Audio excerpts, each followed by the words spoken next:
If I see that red is the dominant theme. Yes. Okay, sound is working. That's a good thing. Yeah, a very warm welcome, ladies and gentlemen, to our discussion today. Cold War 2.0, that's the topic we want to talk about. Of course, the Cold War ended in December 1991 with the dissolution of the Soviet Union, but just 30 years later, Russia's war in Ukraine changed everything. So what is the situation now? Russia taking a stand against the West, an open stand, and are we now in a new era in Cold War 2.0, or is this just going on? Did the first Cold War never stop? That's the question we want to discuss today, and also how can we avoid conflict, such horrific conflicts which we are experiencing at the moment in Ukraine, how we can avoid it in the future. And with me, I have a distinguished panel here. So first of all, we have Ian Bremmer. He's the president of the Eurasia Group, the political risk consultancy, and it's based in New York. Then we have Michael McCall. He's a Republican congressman for Texas, 10th District, and ranking member of the House of Foreign Affairs Committee. And to my left, we have Ivanna Klympush-Tsintsadze. I hope I spelled it correctly, pronounced it correctly. She's a member of the Ukrainian Parliament for the European Solidarity Party and chair of the Parliamentary Committee on Ukraine's integration into the European Union. And last but not least, Kishore Mahbubani. He's a distinguished fellow of the Asia Research Institute at the National University of Singapore and a former diplomat. Welcome to all of you. And ladies and gentlemen, you will have the chance to join the discussion later and raise questions if you have any. And I'd like to start with you, Ivanna. You just came directly from Kiev to yesterday, I think, or the day before yesterday, to Davos. How's the situation in Ukraine at the moment? Well, thank you for having this discussion, and thank you for including Ukraine and Ukrainian voice in this discussion. I think it's very important. Obviously, at this particular moment, there is still no safe place in Ukraine. And Russia makes sure that nobody in any area where in that area which is occupied by Russian Federation, or where the fierceful fighting is continuing, or where people still live under non-occupation, that people would feel comfortable and not fearing about their lives. So that puts a serious pressure on us. And I wanted to start from something that we have just talked with colleagues. You know, everybody was giving us, Ukraine, also in Russia and in the West, was giving us from 48 to 72 hours to hold. And 3 months later, here we are talking about Ukraine holding the stance, irrespectively of that disastrous, barbaric, absolutely bloody war that Russia is conducting across the country, with all the tortures, with all the killings, with all the rapings, with all the pain that we see across the country. We are holding the ground. But definitely, it's not only about the heroism of our armed forces and the unity of our society. It is because there was something that was totally also, I think, underestimated by the aggressor, that there will be a free world coming behind Ukraine, and pretty promptly. And that is something very different from how the situation was developing back in 2008 when Russia attacked Georgia, or in 2014 when let's be honest, pitiful sanctions have been introduced for the illegal annexation of Crimea by the Russian Federation. And right now, how the world came together and what are the instruments being enrolled in response to this attack. This is something that allows us to have instruments to fight back. We still need more heavy weaponry. We still need more sanctions on Russian Federation. We still need more of the backing and much wider also community of states to stand together with Ukraine. But definitely, I think we all understand that today we are fighting. The war is ongoing between world and anti-world, between the humanity and inhumanity. And I think that that's something that has to be understood. It is about world of rule-based order against those who do not want to respect it and want to discredit all the international organizations and all the possibilities we had to ensure security regionally or globally. Thank you, Ivanna. Ian, I'd like to come to you now. Russia has fought worse than many predicted and has also suffered significant losses. Is Russia, from your point of view, still a global power, or has it lost its status now? I'm sorry. Do you want to go? You can take No, I thought. Yeah, no, Michael, please. Also, you. Would you like me? Please, yeah. I think we completely underestimated the will of the Ukraine people and way overestimated the strength of the Russian military. It's almost, their tactics are almost World War II style, whereas ours are very high-tech. We're pushing those high-tech weapons in as I speak, like the Switchblade 600 that is a lethal drone with a tremendous payload. It's anti-armor, and that's helping. I wish we'd done that before the invasion, not after, but better late than never. But I think our military has been astounded at how incompetent they seem to have been. They've lost a third of their forces. This is like a David versus Goliath type conflict. And it seems to me we have to do everything we can to help Ukraine. And I think the tide has turned. I think Putin's goal was to divide and conquer NATO, and NATO has come out stronger than ever. Finland and Sweden will become now new nations in NATO, and the entire world has, with the sanctions, which could be stronger, but has come out against Putin. I think he totally miscalculated this. But Michael, it sounds as if we are in the Cold War still, as if it never stopped. It's cold, but it's also on the verge of being a hot war. And what I mean by that, he's brought the butcher of Syria to conduct this war now, who dropped chemical weapons on Syrians and civilians with Assad.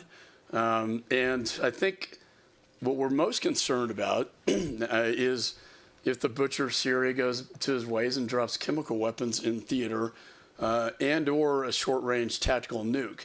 They do have very sophisticated nuclear weapons, and that would be a moment of desperation, kind of like a scorpion being backed into a corner.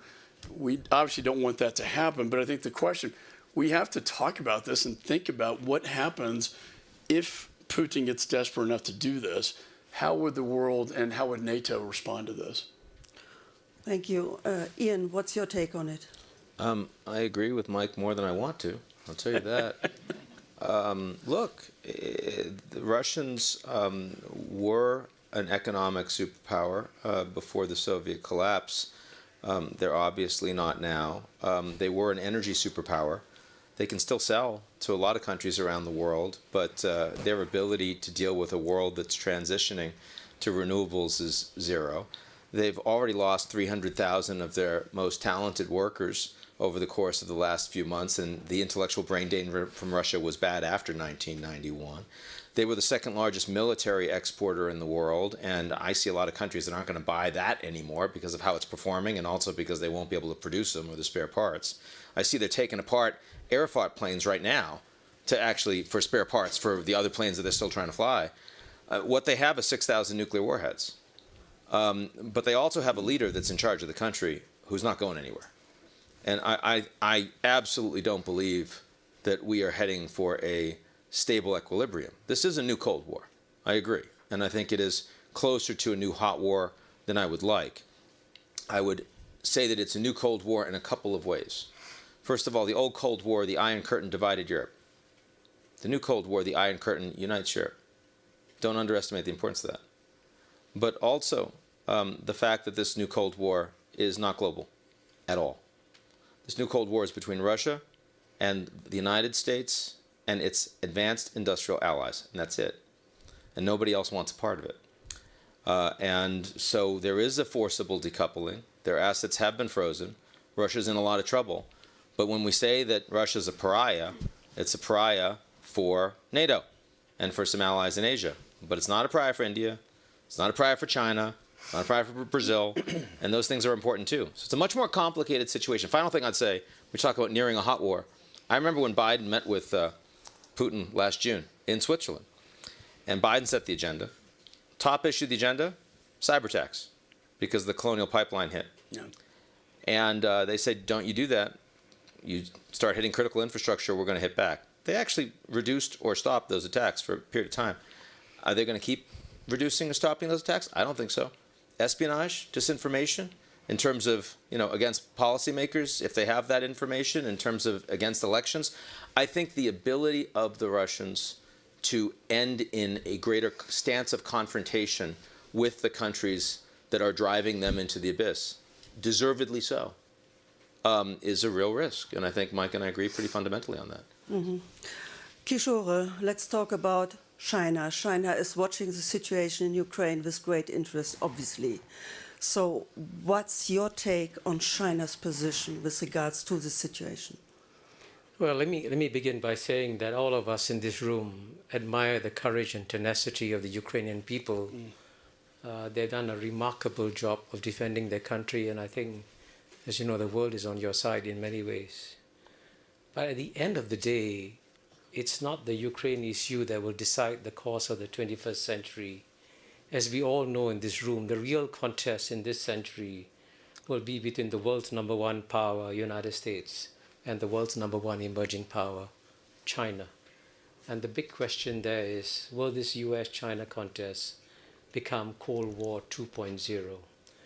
And I want to argue that if you actually use Cold War 2.0, you completely misunderstand the nature of the contest between the United States and China, because it is different in at least 5 significant areas. Okay, very quickly. Number one, Cold War I was a competition between free markets and centrally planned state economy.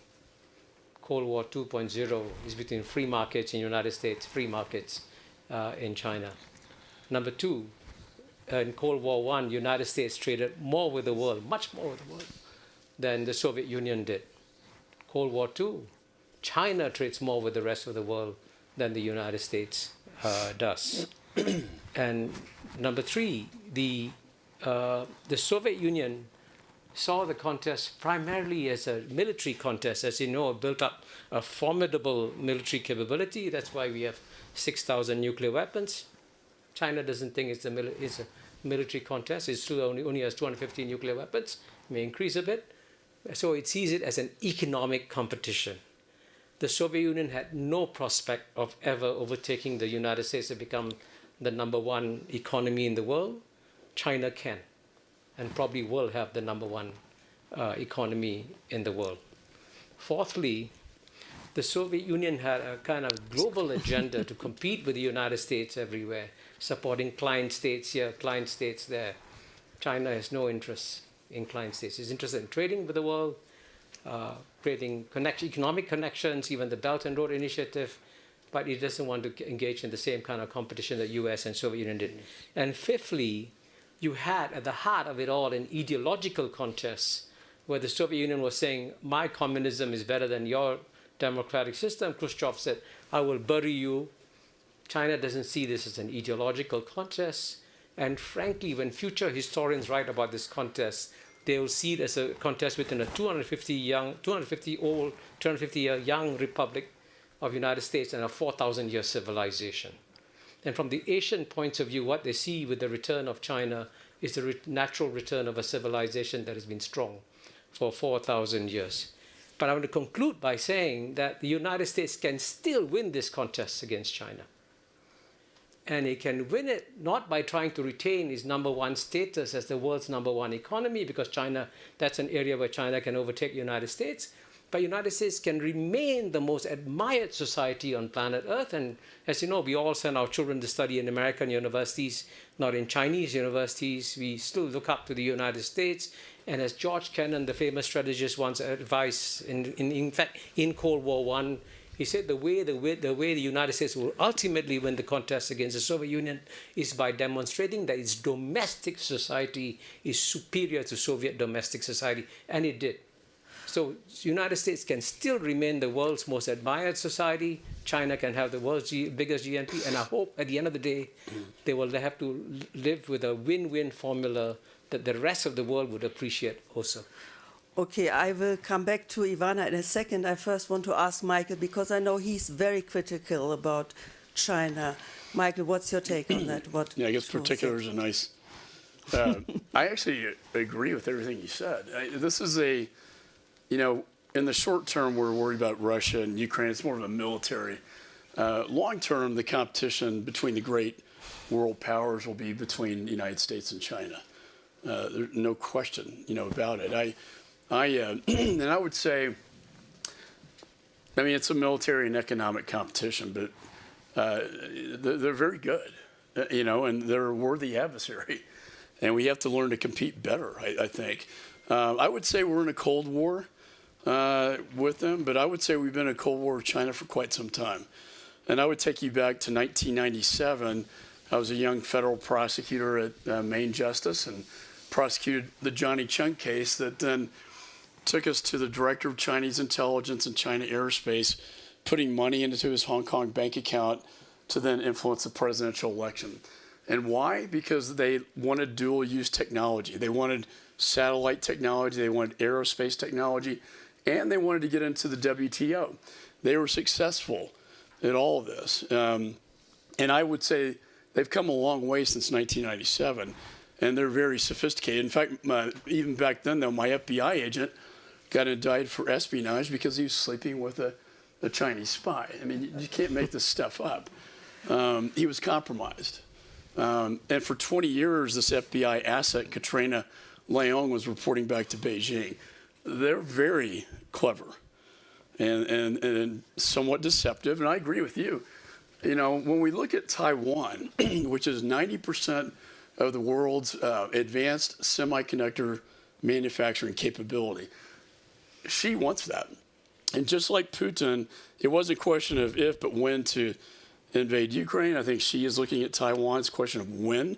If he sees weakness, I think personally, though, he has President Tsai will be up in 2 years. She can't run again for Taiwan presidency. That they're very they're really good at taking over economically and winning elections. So I think she, if I'm predicting, his goal would be to try to do it without a shot fired, just like Hong Kong. Just like the Solomon Islands that my father's generation liberated in World War II, they basically bought Solomon Islands, and they signed a security agreement with them. Mm-hmm. And so the whole South China Sea, but Taiwan is the first shoe to drop, and we have to be very intensely focused. I just got asked on CNN, the president said something like, he sort of violated the one China policy and there used to be strategic ambiguity by saying, we will militarily intervene. Well, I guess that's deterrence. And I think deterrence is the key here, that President Xi, as he looks at what's happening in Ukraine, is it worth it? And we have to persuade him that it's not. But I don't know how many Americans would want to go to war over a tiny island they know nothing about. We had to educate them on Ukraine. Why is Ukraine so important? Okay, so the U.S. is in a Cold War with China. That's what you're saying. And we have been for decades. And it never stopped. That's how I understood it. Ivanna, you want to talk about Russia again, I'm sure, and about the Cold War. And I want to What's your respond also because maybe we also have some vision on whether this is Cold War 2.0 and whether it has ever ended. And I think there is a big discussion on who is it among, because you are insisting that this is between the U.S. and China, and I still do not totally agree with the fact that you are putting Russia off this equilibrium. Because, yes, maybe China right now is a more kind of senior partner in this tandem between China and Russian Federation, but at the same time, Russia is right now that most evil driving force of using the hot war instruments in order to get the goals of the Cold War. And here I think that the result of the Russian war against not Ukraine, because Putin is clearly stating that he has announced the war against the West. Yes, with the first aim to erase us from the map of the world as a nation, as a state, because in his historical sick mythology that he has in his mind, we never existed, and we don't exist. And I'm here, the living proof that we do. But we have to understand that they are trying, that everybody like China is watching very attentively with regard to Taiwan, whether the whole world, free world, will allow Putin to succeed, Russia to succeed. Yeah. And that will actually define the next developments within the Cold War, if it's between supposedly US and China, to whether it goes to also to some of the hot stages. And it seems to me that many analysts are talking about that we are kind of re-entering right now to the great powers notion. And we know that that particular notion has led to the First and Second World Wars. So we as Ukrainians, we totally disagree with this notion of great powers, because we understand how dangerous it might be, and how dangerous it might be to suppose that someone has the right to have the influence on this or that part of the world, and so on. And I think that here we have to also think about, yes, all the possibilities of being capable to compete, that's on one side, but, but on the other side, of being not afraid. You know, back in earlier Cold War, you know, there were hot wars fought in Asia, in Vietnam, in South Korea, and so on. But it seemed that at that point, somehow, and those were, again, between the major powers, that wasn't about being afraid of nukes and not being afraid. With all the tension, it was there. So I think right now, when we are talking about Russia being this big one of the powers that is right now fighting this with hot instruments, fighting the Cold War, we have to also understand and put additional intellectual capacity into two things: how to actually cut off or break the tandem between China and Russia as its resource base. And I think that that is going to help also with regard to winning in the Cold War 2.0. That's one thing. And another thing is to think, how do you deal potentially with the country that might be even dissolving after the end of this war? Yes, it might sound totally out of touch of reality, because we talked about this with Manuela, and I was like, is this wishful thinking? And I'll tell you no, because let me just remind you one story. 2 weeks before Ukraine has announced independence 31 years ago, there was George Bush Sr., who came to Ukraine saying to Ukrainians, don't you dare to think about independence. Don't even try to imagine. You don't have the possibility. And that was because there was underestimation of what is ongoing within the Soviet Union at that point, and because there was such a big fear how to deal with country that is dissolving, and when you have nuclear weapons on different parts of this country. So that's why I'm encouraging right now to put intellectual, maybe intelligence, maybe some other, analytical powers and type of thinking in terms of foreseeing what kind of Russia we will have to deal with, and how to cut that connection between Russia and China in order to ensure that we have the rule-based order and we'll have the security in the whole world in the future. Okay, I think, Kishore, you want to add something.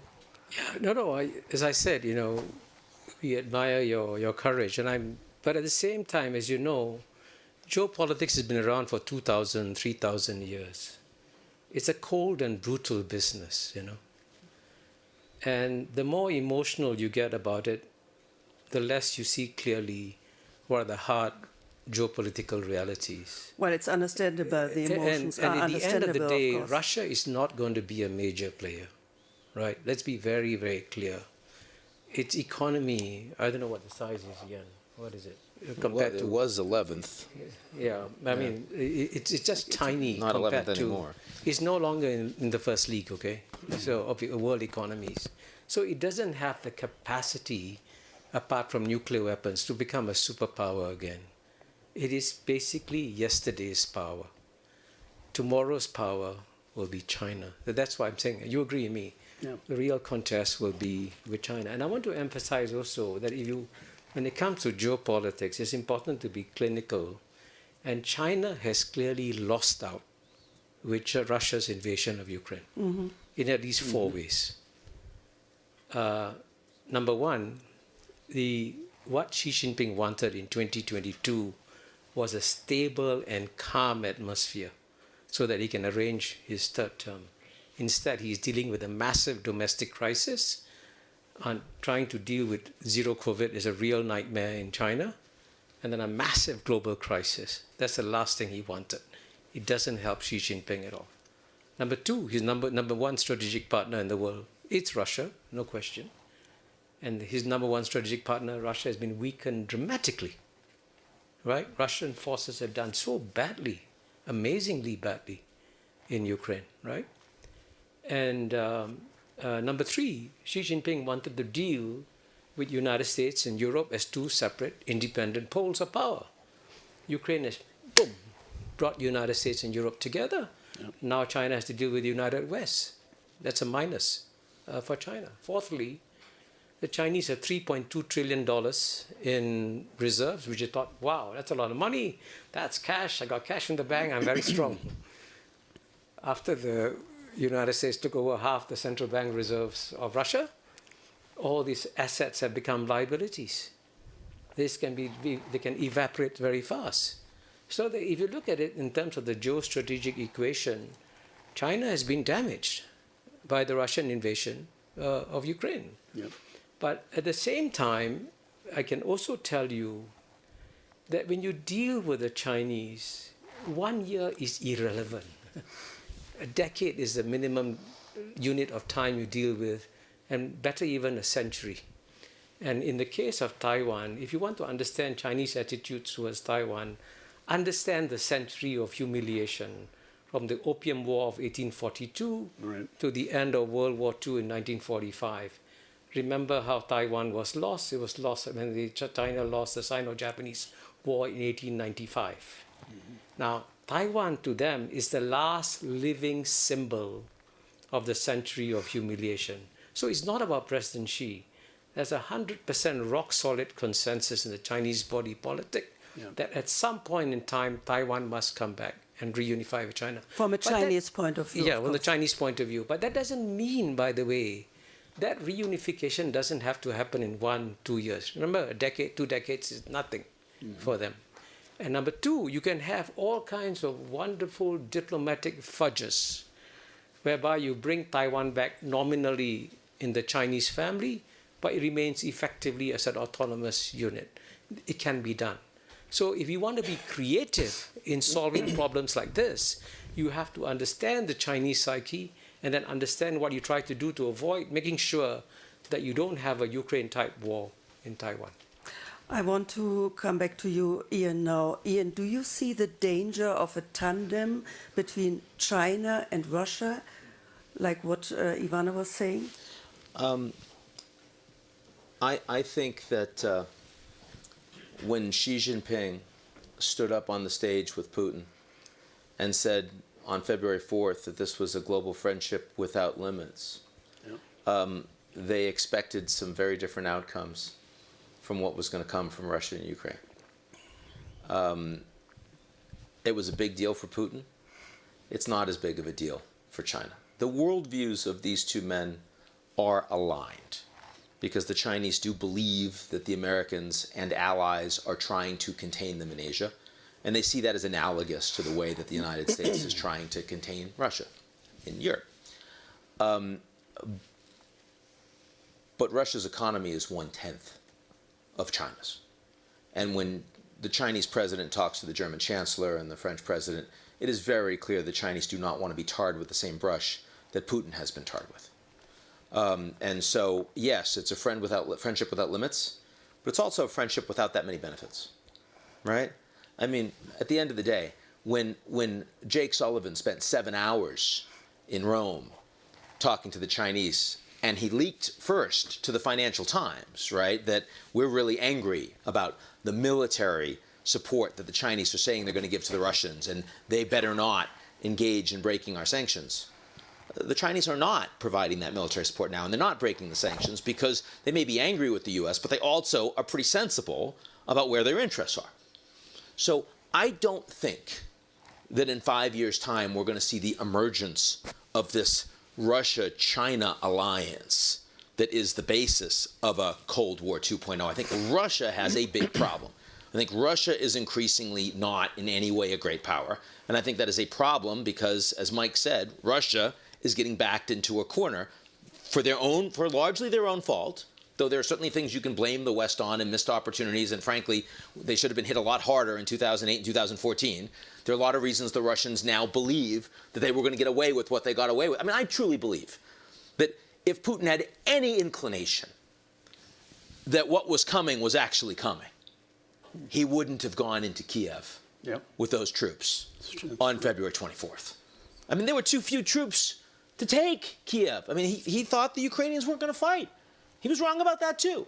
So, I mean, incredible misjudgment. But the one place that I disagree with Kishore, and by the way, Mike, you said you agreed with everything Kishore said. You surely don't agree with Kishore that China is a free market economy. Yeah. If you do agree with that, I'm very surprised. We'll get that on the record. We'll get that on the record. But the thing I disagree. Okay, we're good on that. We're on the same page on that. No, I know. I'm just giving you a hard time. I'm allowed to do that. So, but the place that I disagree with Mike is that I don't believe that we are in a Cold War with China. And the reason I say that is because of the extraordinary interdependence that persists between the American and the Chinese economies. Now, I think that there are a lot of people in the United States that are deeply unsettled by that. And I think there are good reasons to be unsettled because there's no trust between the two countries. But I think that that interdependence will persist. And, I mean, the private sector, with no question.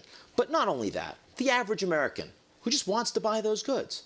The Chinese tourists who want to travel to the U.S. They want to send their kids to American universities. I think that that will persist. In fact, if you made me make a bet with you, I would say in 10 years' time there'll be more of it rather than less, even though there'll be aspects of Cold War on data and areas that are core to national security. And so in that regard, I think the real geopolitical challenge here is the fact that the Russians have just forcibly decoupled themselves from the G20. The first time in history that's ever happened. And I don't know where they're going to go. Because for me, any scenario I look at does not feel like a stable and sustainable equilibrium for Putin. And I don't think Putin's going anywhere in Moscow, so I don't know what he's going to do. That's what I think we need to manage. Okay, Michael. It's amazing how much we are in agreement. I was told we were going to disagree vehemently, but I think we're in a large part in agreement. And you're right, China, it's not a free market. They're investing $1 trillion in their digital economy. It was on the front page of the China Daily today, right? I would say maybe it's not a Cold War, it's a great competition. And America needs to wake up to the competition. And if we're not competing with, say, Belt and Road in Indo-Pacific, Africa, and Latin America, if we're not even on the field playing, how do you win, right? Just like in a sports analogy. Nixon went to China as a counter to Russia. Back then, Russia was truly a superpower and more of an economic superpower than China was. That is completely reversed. China now is the economic superpower of the day. And I would just argue that even going back to that case I prosecuted, that technology is going to be the great battlefield. And it's going to be more of an economic type battlefield. If I told you that not only did we give them technology, but they have stolen so much intellectual property in the trillions of dollars from the United States, but that we are, in fact, selling them today the technology, for instance, that they used to build their hypersonic weapon, their missile, that orbited the entire planet and landed with precision that could carry nuclear payload. Why is the United States, why are we doing this? And I would argue that when we are intertwined with China. Unlike Russia, which is easy to sanction, we are so economically intertwined with China, it'd be very difficult. And when they have the central bank digital currency that can evade SWIFT, it makes it even more difficult. But I would argue that where we need to wake up after COVID are the critical supply chains. America needs to wake up and start manufacturing more of this, either in the United States or with our allies. And that's three areas. That would be medical. We saw that after COVID. Two would be rare earth minerals. China controls 85% of the global market. And by the way, they produce their solar panels and batteries in the Xinjiang province where they commit genocide. And then lastly, a bill I introduced, the Chips for America Act, semiconductor chips. I mean, we're having a hard time buying vehicles, our most advanced weapon systems, the ones we're trying to send to Ukraine. Do you know we have a backlog because we don't have the chips? And when Taiwan controls 90% of that, that's the competition. And Michael, time is running out. We can't decouple everything, I right? want to ask Ivanna also, because we are talking, and Kishore, you will have a chance as well. We talk about Russia, we talk about Ukraine, we talk about China.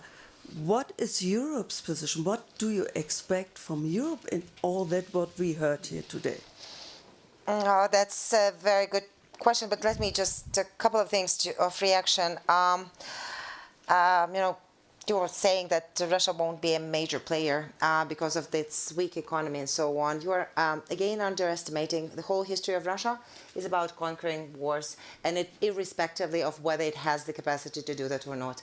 I was born still in the Soviet Union. I do remember how we were taught to be deprived of everything because we needed the great superpower, and they're continuing on that logic. So it doesn't matter how much they have for the ability to fight, but they will give up on everything. They will disregard any human being. They don't give a damn about every single person in order to regain territories and in order to project power, even if they don't have it, and in order to kind of be great in their minds.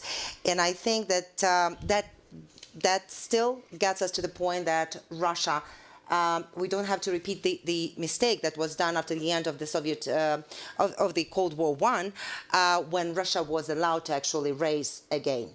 I think that right now, Russia, after this war with the Ukraine, or with Russian war with Ukraine, we would have to ensure that Russia doesn't have any tiniest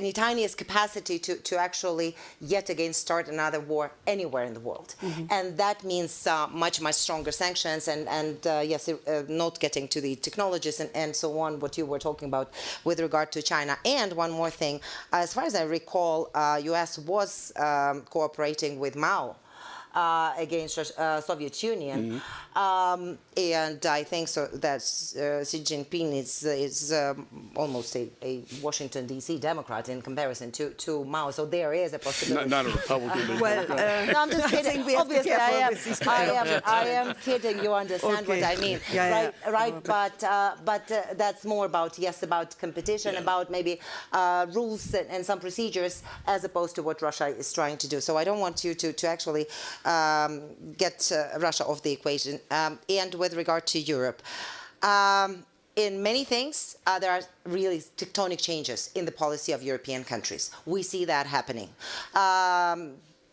Still too late, but it's better later than never, that's for sure. And we still have to push them to catch up with what the US and what UK are capable of doing in order to actually have this unity, but be kind of on equal footing with with the whole West, and how not do you only push speak. them? How do you push them? Okay.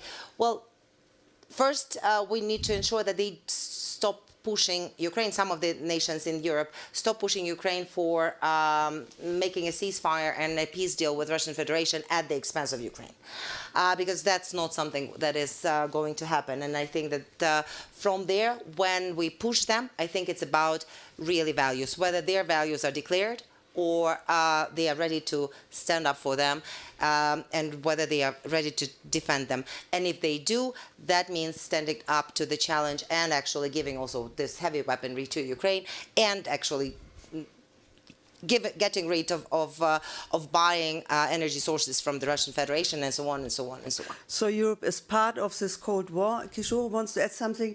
Ladies and gentlemen, it's unfortunately already very late. I think I can take one or two questions, but first, Kishore, if you could Just, be yeah, brief, very please. quickly. I just want to respond to Michael's point when he said that you could wake up America to this contest with China. Actually, in many ways, when I go to the United States, I find America has woken up to the contest with China. There's a very strong anti-China consensus. You can see that across the Washington, D.C.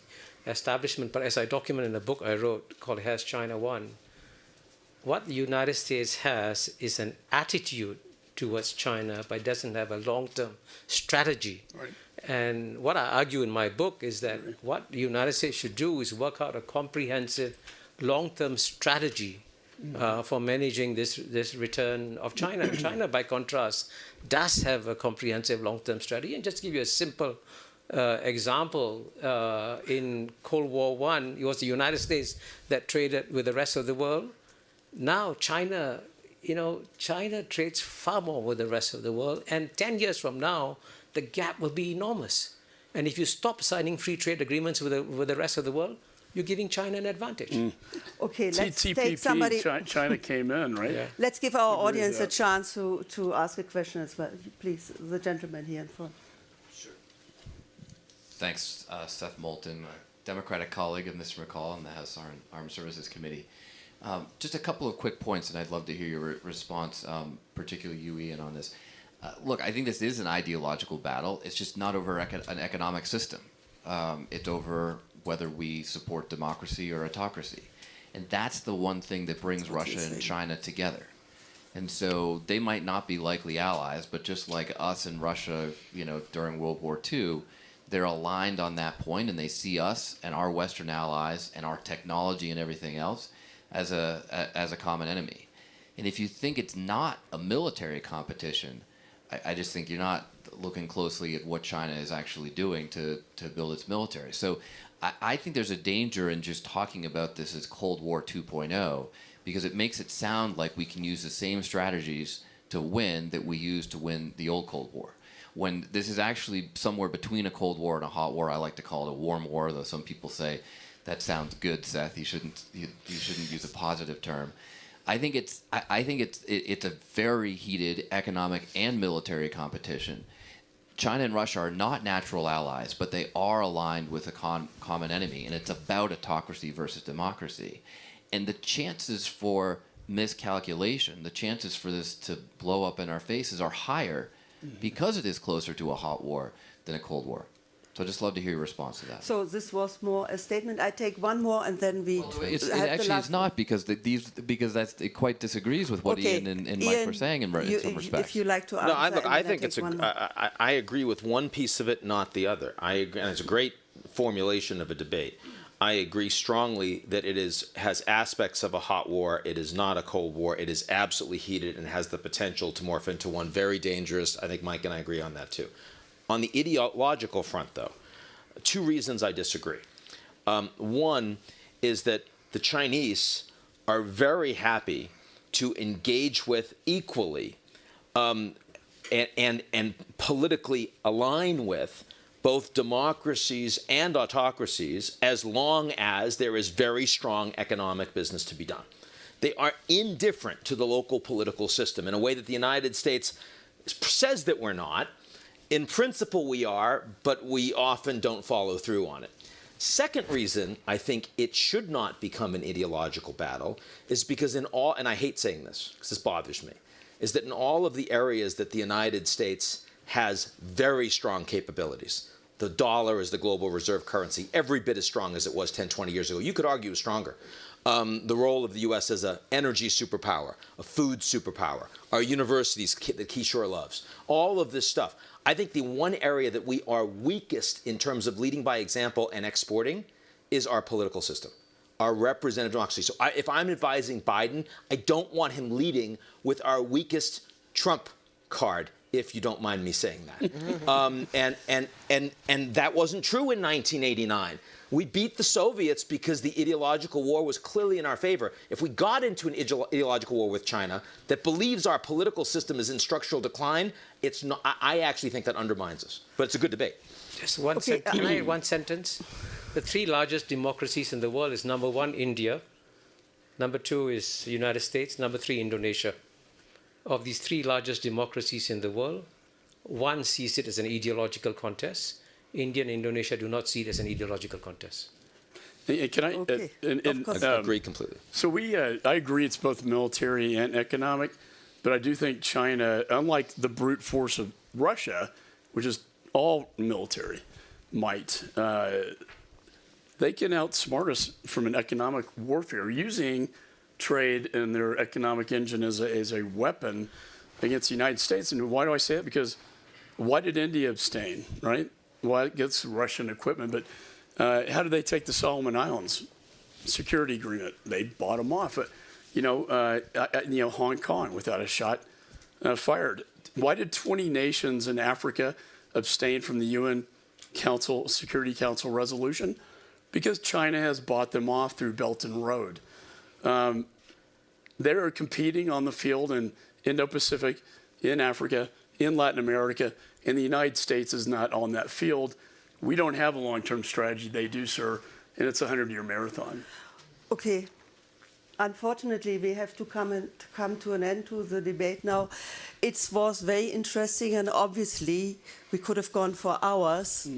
And just my takeaway is we are in a hot war, and the situation is much more complicated than it was in the past. And the main contenders are the US and China. Right. And don't forget Europe, but what kind of role Europe has, we don't know yet. Can I throw a provocative question for the Ukrainian? So if, let's say we got Hitler to the negotiating table after he invaded all of Europe and Russia, would we negotiate with him? Would we say, okay, you can take Czechoslovakia, Poland? I mean, where do you think, now that the war crimes have happened and my bill passed the House, I know Zelensky says I will sit down and negotiate, but is that time over? I think that time is definitely over. And I think that after what the whole world have seen in Bucha, in Irpin, in Borodyanka, actually the very same things are being revealed right now also in those liberated areas in Kharkiv region. The atrocities that we are dealing with are absolutely insane. So the war crimes, crimes against humanity, acts of genocide, all of this together, I think precludes any room for compromise between us and those who want to live and those who came to just kill us. So there is no really negotiation maneuver in there. And I think that that has to be very well understood. And that's why we're saying, and I think that that's already across the political board in Ukraine, irrespectively of which political party you represent and so on, that in order to survive, it's existentially, we have to win. If we get somewhere in the middle, that means that Russia will have yet another possibility to attack, and it will use that possibility. So that would be just appeasing of aggressive behavior of Russian Federation. Okay, with that note we end, and thank you very much, ladies and gentlemen, for your patience and for that debate. I just thought I'd ask that because I find it very